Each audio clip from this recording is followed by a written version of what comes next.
السلام عليكم ورحمة الله وبركاته. اليوم طبقنا شوربة الحريرة المغربية، وهي مشهورة كتير ببلدان المغرب العربي، وبيعملوها بكترة يعني بشهر رمضان المبارك. رح نحتاج لحمة شقف، وشوية زيت نباتي، بصل تقريبا حبتين، حمص، عدس، شعرية، طحين، بندورة معصورة شي 3 حبات، صلصة طماطم كوباي، قرفة، كمون، زعفران، بهار اسود، ملح، كزبرة خضراء، ومي مغلية. تقريبا شي لترين وشوي حسب الكثافة وحسب الكمية اللي انتو حابين تعملوها. بعد ما قلبنا اللحم شوي حطينا البصل، رح نخليها شوي هيك حتى تدبل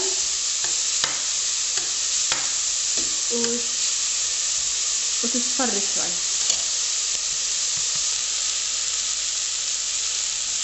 رح نضيف البندورة المطحونة، صلصة الطماطم،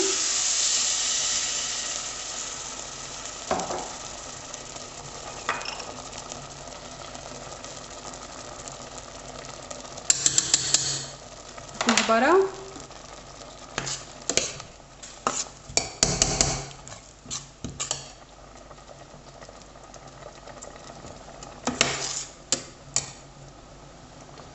الملح،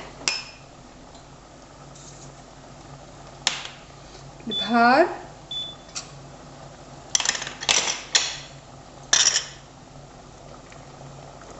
الكمون، القرفة، الزعفران. حركن نتركن شوي صغيرة على النار. طيب بعد ما شوي تسبكوا هلا رح نضيف عليهن المي المغلية، حوالي بين اللتر ونص واللترين، يعني حسب الكمية اللي عندي انا اخذت معي تقريبا لتر ونص. ونضيف عليهن العدس عشان شوي يغلوا مع بعض.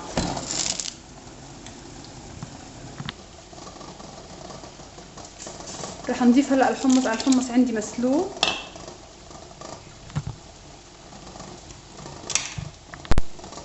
رح نضيف الطحين المدوب مع كوباية مي ونحطه فوق الشوربة.